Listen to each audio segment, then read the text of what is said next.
The Golden Snuff-Box.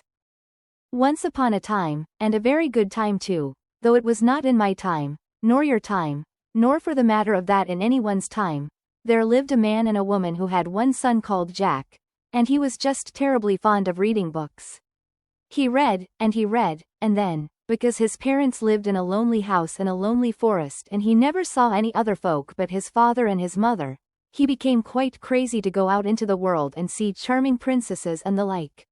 So one day he told his mother he must be off, and she called him an air-brained addle-pate, but added that, as he was no use at home, he had better go seek his fortune.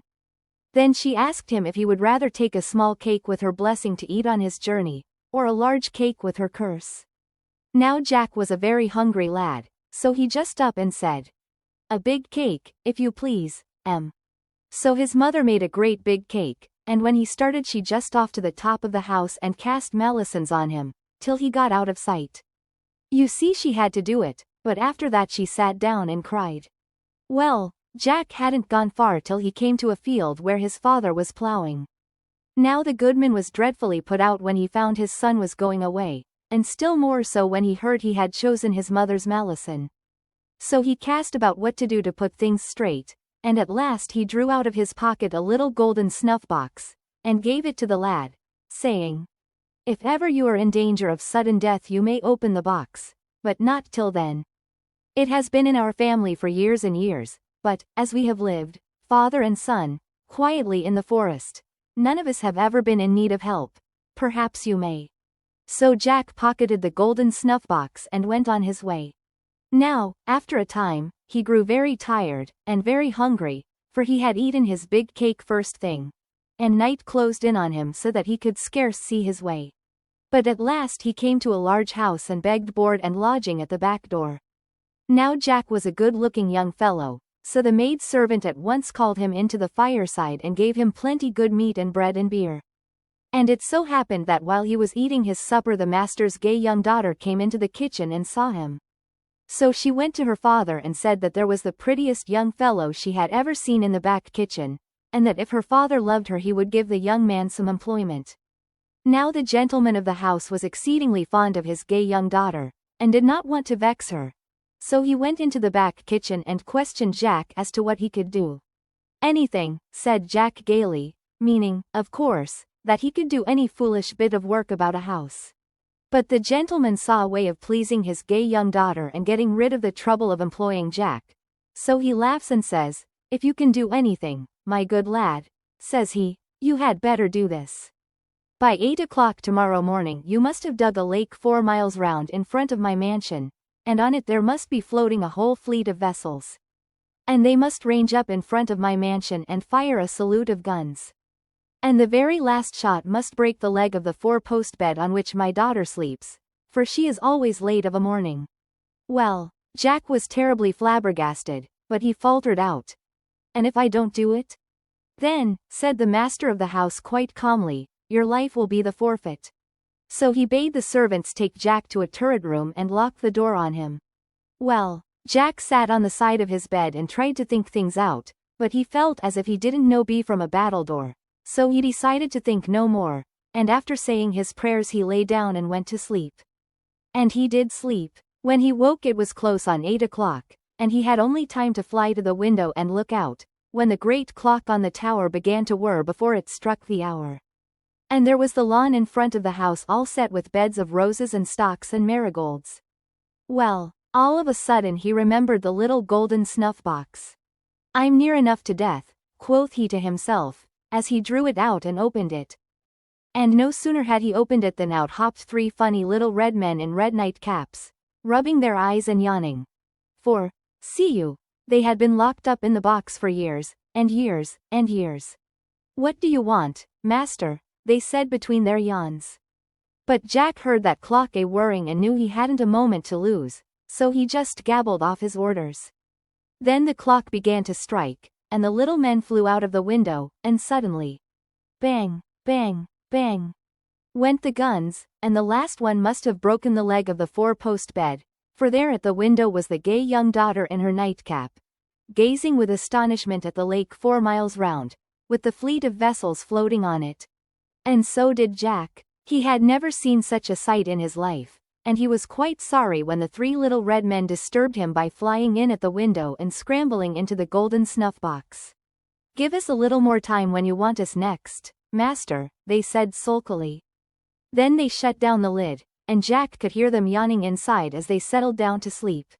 As you may imagine, the master of the house was fair astonished, while as for the gay young daughter, she declared at once that she would never marry anyone else but the young man who could do such wonderful things. The truth being that she and Jack had fallen in love with each other at first sight. But her father was cautious. "It is true, my dear," says he, "that the young fellow seems a bully boy. But for aught we know it may be chance, not skill, and he may have a broken feather in his wing. So we must try him again." Then he said to Jack, "My daughter must have a fine house to live in. Therefore by tomorrow morning at 8 o'clock there must be a magnificent castle standing on 12 golden pillars in the middle of the lake, and there must be a church beside it. And all things must be ready for the bride, and at 8 o'clock precisely a peal of bells from the church must ring out for the wedding. If not you will have to forfeit your life." This time Jack intended to give the three little red men more time for their task. But what with having enjoyed himself so much all day, and having eaten so much good food, he overslept himself, so that the big clock on the tower was whirring before it struck 8 when he woke, leapt out of bed, and rushed to the golden snuff-box. But he had forgotten where he had put it, and so the clock had really begun to strike before he found it under his pillow, opened it, and gabbled out his orders.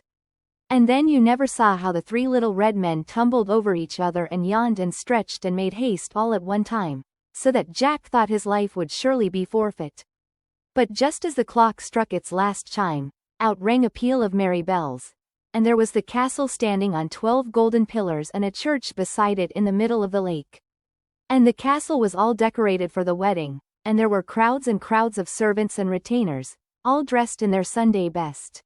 Never had Jack seen such a sight before, neither had the gay young daughter who, of course, was looking out of the next window in her nightcap. And she looked so pretty and so gay that Jack felt quite cross when he had to step back to let the three little red men fly to their golden snuff-box. But they were far crosser than he was, and mumbled and grumbled at the hustle, so that Jack was quite glad when they shut the box down and began to snore. Well, of course, Jack and the gay young daughter were married, and were as happy as the day is long, and Jack had fine clothes to wear, fine food to eat, fine servants to wait on him, and as many fine friends as he liked. So he was in luck, but he had yet to learn that a mother's malison is sure to bring misfortune some time or another. Thus it happened that one day when he was going a-hunting with all the ladies and gentlemen, Jack forgot to change the golden snuff-box which he always carried about with him for fear of accidents from his waistcoat pocket to that of his scarlet hunting coat, so he left it behind him. And what should happen but that the servant let it fall on the ground when he was folding up the clothes, and the snuff-box flew open and out popped the three little red men yawning and stretching.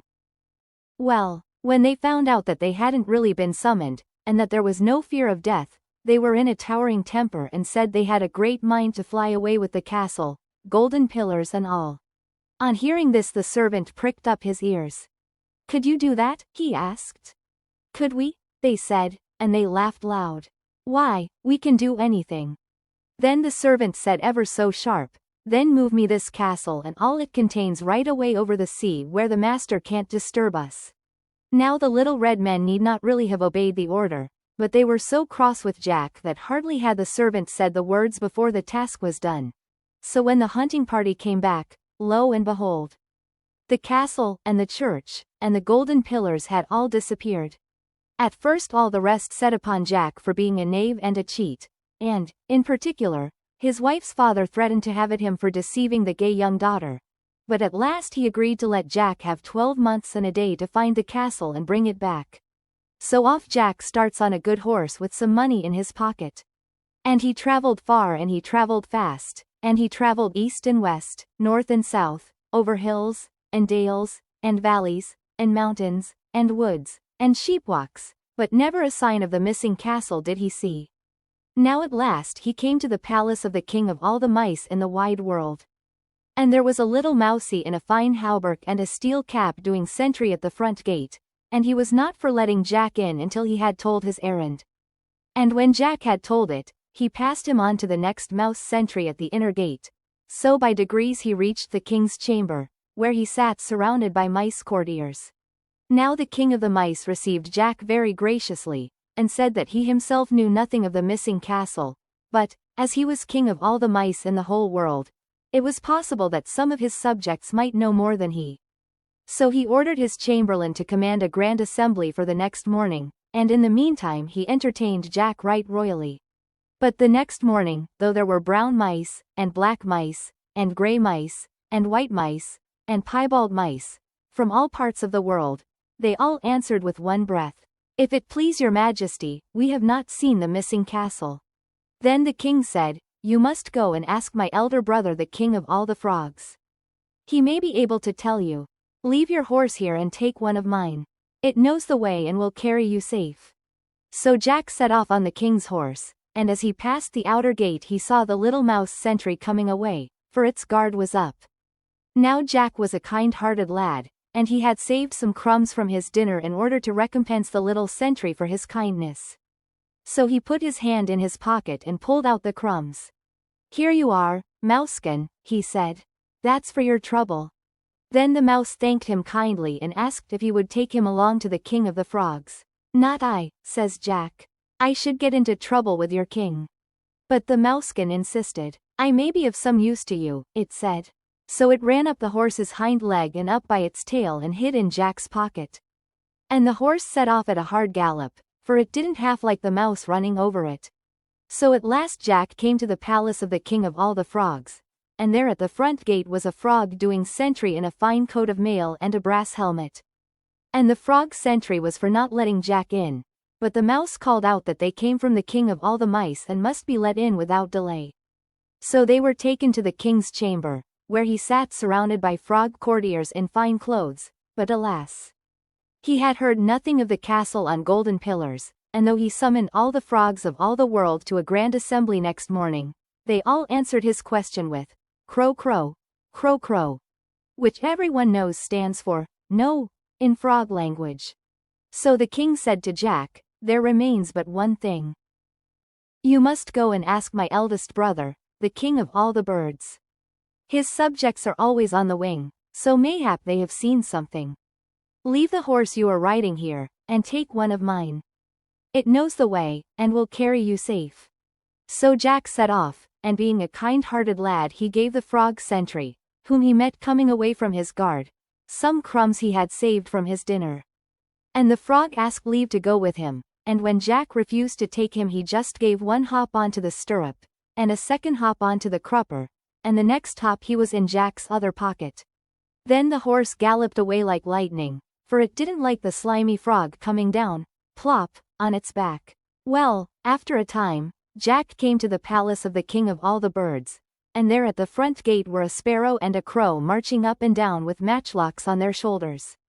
Now at this Jack laughed fit to split, and the mouse and the frog from his pockets called out, "We come from the king. Siras, let us pass." So that the sentries were right mazed, and let them pass in without more ado. But when they came to the king's chamber, where he sat surrounded by all manner of birds, tomtits, wrens, cormorants, turtle-doves, and the like, the king said he was sorry, but he had no news of the missing castle. And though he summoned all the birds of all the world to a grand assembly next morning, not one of them had seen or heard tell of it. So Jack was quite disconsolate till the king said, "But where is the eagle? I don't see my eagle." Then the chamberlain, he was a tomtit, stepped forward with a bow and said, "May it please your majesty, he is late." "Late?" says the king in a fume. "Summon him at once." So two larks flew up into the sky till they couldn't be seen and sang ever so loud, till at last the eagle appeared all in a perspiration from having flown so fast. Then the king said, "Sirrah, have you seen a missing castle that stands upon 12 pillars of gold?"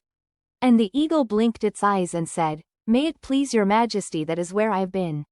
Then everybody rejoiced exceedingly, and when the eagle had eaten a whole calf so as to be strong enough for the journey, he spread his wide wings, on which Jack stood, with the mouse in one pocket and the frog in the other, and started to obey the king's order to take the owner back to his missing castle as quickly as possible. And they flew over land and they flew over sea, until at last in the far distance they saw the castle standing on its 12 golden pillars. But all the doors and windows were fast shut and barred, for, see you, the servant master who had run away with it had gone out for the day hunting, and he always bolted doors and windows while he was absent lest someone else should run away with it. Then Jack was puzzled to think how he should get hold of the golden snuff-box, until the little mouse said, "Let me fetch it. There is always a mouse hole in every castle, so I am sure I shall be able to get in." So it went off, and Jack waited on the eagle's wings in a fume, till at last Mousekin appeared. "Have you got it?" shouted Jack, and the little mousie cried, "Yes." So everyone rejoiced exceedingly, and they set off back to the palace of the king of all the birds, where Jack had left his horse. For now that he had the golden snuff-box safe, he knew he could get the castle back whenever he chose to send the 3 little red men to fetch it. But on the way over the sea, while Jack, who was dead tired with standing so long, lay down between the eagle's wings and fell asleep, the mouse and the eagle fell to quarreling as to which of them had helped Jack the most, and they quarreled so much that at last they laid the case before the frog. Then the frog, who made a very wise judge, said he must see the whole affair from the very beginning. So the mouse brought out the golden snuff-box from Jack's pocket, and began to relate where it had been found and all about it. Now, at that very moment Jack awoke, kicked out his leg, and plump went the golden snuff-box down to the very bottom of the sea. "I thought my turn would come," said the frog, and went plump in after it. Well, they waited, and waited, and waited for 3 whole days and 3 whole nights, but Froggy never came up again, and they had just given him up in despair when his nose showed above the water. "Have you got it?" they shouted. "No," says he, with a great gasp. "Then what do you want?" they cried in a rage. "My breath," says Froggy, and with that he sinks down again. Well, they waited 2 days and 2 nights more, and at last up comes the little frog with the golden snuff-box in its mouth. Then they all rejoiced exceedingly, and the eagle flew ever so fast to the palace of the king of the birds. But alas and alack a day!